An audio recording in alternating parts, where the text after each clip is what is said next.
Men pass, ideas remain, their moral tension remain, and they will continue to walk on the legs of other men.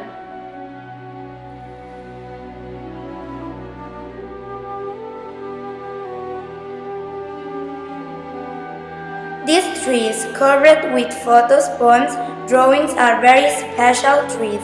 They remind people that the death of Giovanni Falcone on the 23rd May 1992 and of Paolo Borsellino 57 days later on the 19th July 1992 was not in vain.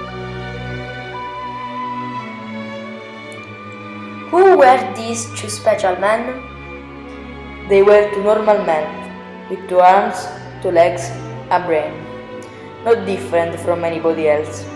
Giovanni Falcone loved playing table tennis, and, when he was a child, he would ask somebody to read The Three Musketeers to him.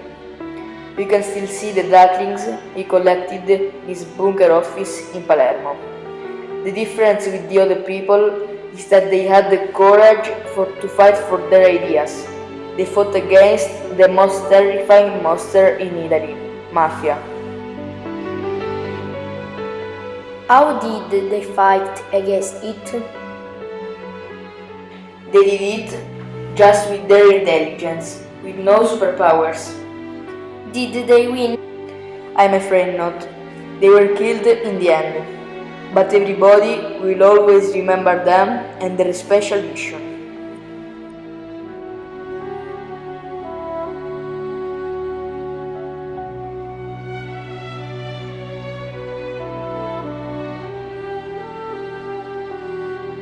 They had known each other since they were children and they used to play together in the same area in Palermo, the Calza.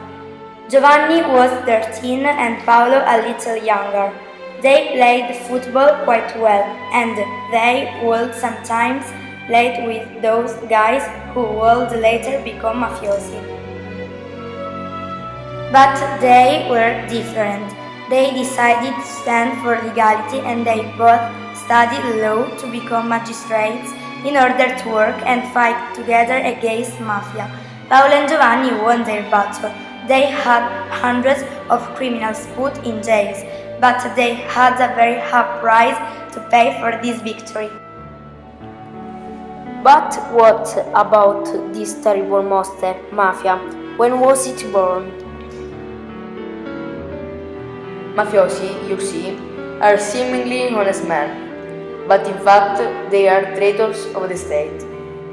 Mafia was born at the end of the 1800s, when big landowners needed somebody to help them defend their properties from bandits. So they appointed some men to protect their fields and collect taxes. But those men started to behave dishonestly and to do what they wanted in return for their favors. Mafia became a powerful way to maintain social order.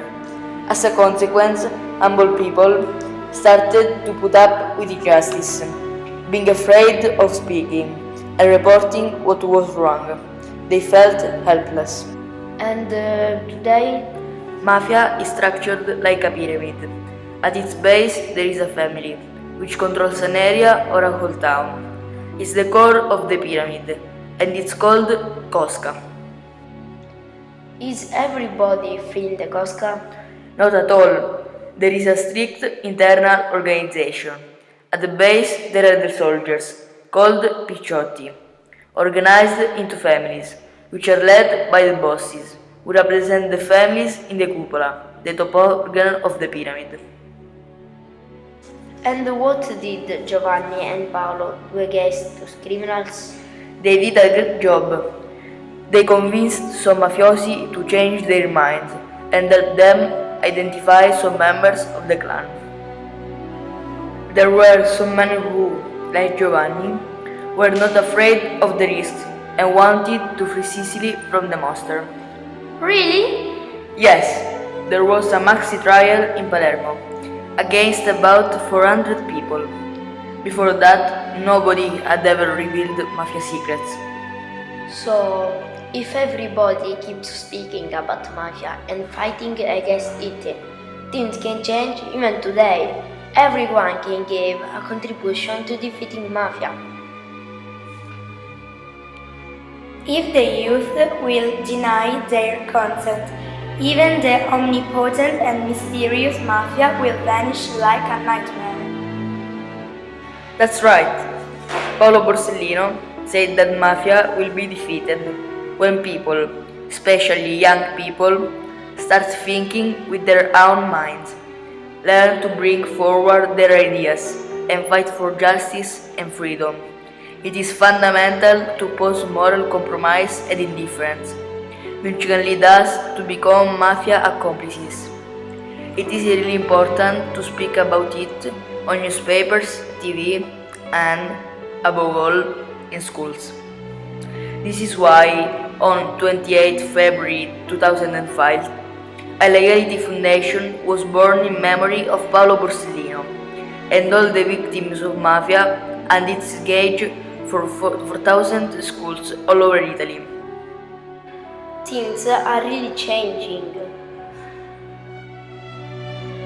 Mafia is a human phenomenon, and like all human phenomena, has a beginning, an evolution, and will also have an end.